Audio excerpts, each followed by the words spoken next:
Bonjour à tous et bienvenue sur cette première interview de Jeanne Traduction. Donc l'objectif de cette interview n'est en aucun cas de dresser le même tableau du gouvernement russe que les médias mainstream. Vladimir Poutine n'est pas responsable de tous les maux du monde et ce que nous avons à craindre se situe en premier lieu sur notre sol français. Ces dernières années, nous avons assisté à la chute progressive de l'Occident et à l'exposition de l'étendue de sa corruption qui semble n'avoir aucune limite.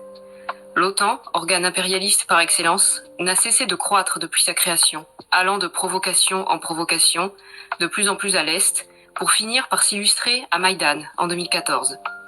Cependant, reconnaître la responsabilité de l'OTAN et la corruption des pays occidentaux n'implique pas forcément que ceux à qui ils s'opposent aient des intérêts radicalement différents, ni ne servent sincèrement les intérêts de leur population.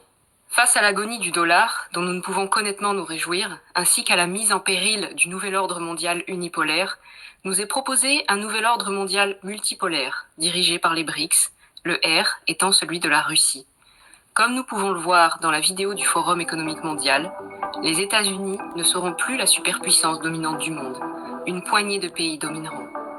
Cela sonne comme un déclin programmé, ou s'il n'est pas programmé, tout du moins accepté. Compte tenu des accointances de la Russie et du Forum économique mondial, ainsi que son alignement sur certaines politiques occidentales douteuses, il est capital de s'interroger sur cette alternative